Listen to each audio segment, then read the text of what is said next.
World War I began on July 28, 1914, when Austria-Hungary declared war on Serbia. This seemingly small conflict between two countries spread rapidly. Soon, Germany, Russia, Great Britain, and France were all drawn into the war, largely because they were involved in treaties that obligated them to defend certain other nations.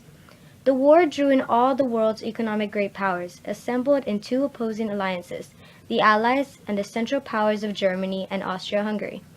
Before the end of the war, on November 11, 1918, World War I brought new ideas to the world of art. Many artists have contributed to the world of art in World War I. However, the two major artists of the war would have to be Paul Nash and Christopher R.W. Nevinson. One of the most memorable images of the war, the title, "We Are Making a New World," mocks the ambitions of the war's early leaders. This painting expresses the new world created from war. Nevinson said of the piece, "I have tried to express the emotion produced by the apparent ugliness and dullness of modern warfare. Our futurist technique is the only possible medium to express the crudeness, violence, and brutality of the emotions seen and felt on the present battlefields of Europe."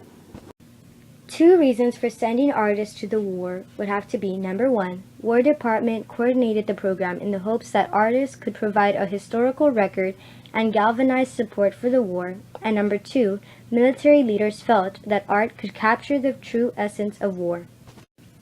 During the war, poetry was a way for soldiers and everyone living in that period of time to express their feelings about the war.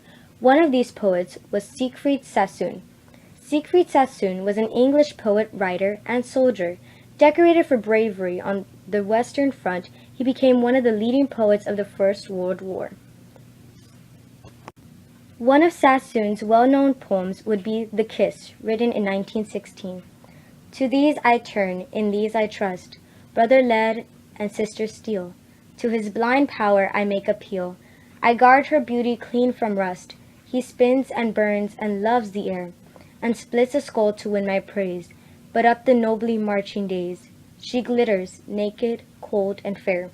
Sweet sister, grant your soldier this, that in good fury he may feel the body where he sets his heel, quail from your downward darting kiss." The poem explores the writer's attitudes to fighting through the personification of the soldier's tools, the bullet, and the bayonet. Last-minute escape from a vessel torpedoed by a German sub. The vessel has already sunk its bow into the waves, and her stern is slowly lifting out of the water. Taken by the U.S. Army, 1917. British cargo ship SS Maplewood under attack by German submarine SM U-35 on April 7, 1917, 47 nautical miles / 87 kilometers southwest of Sardinia. The U-35 participated in the entire war, becoming the most successful U-boat in World War I, sinking 224 ships, killing thousands. Taken by Deutsches Bundesarchiv. Mother and child wearing gas mask. Taken 1918. This photograph expresses the fact that the war affected everybody regardless of what country you lived in. Royal Army Medical Corps men searched the packs of the British dead for letters and effects to be sent to relatives after the Battle of Guillemont, Somme, France, in September of 1916.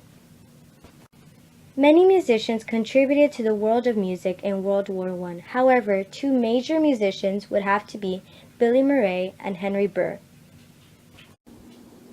These songs and many more were created for the sole purpose of providing hope and encouragement for soldiers and their families at home.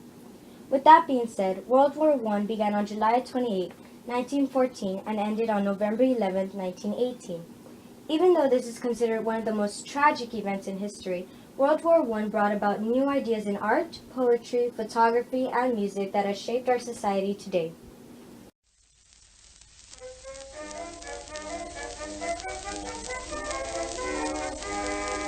You have loved lots of girls in the sweet long ago, and each one has meant heaven to you. You have vowed your affection to each one in turn, and have sworn to them all you'd be true.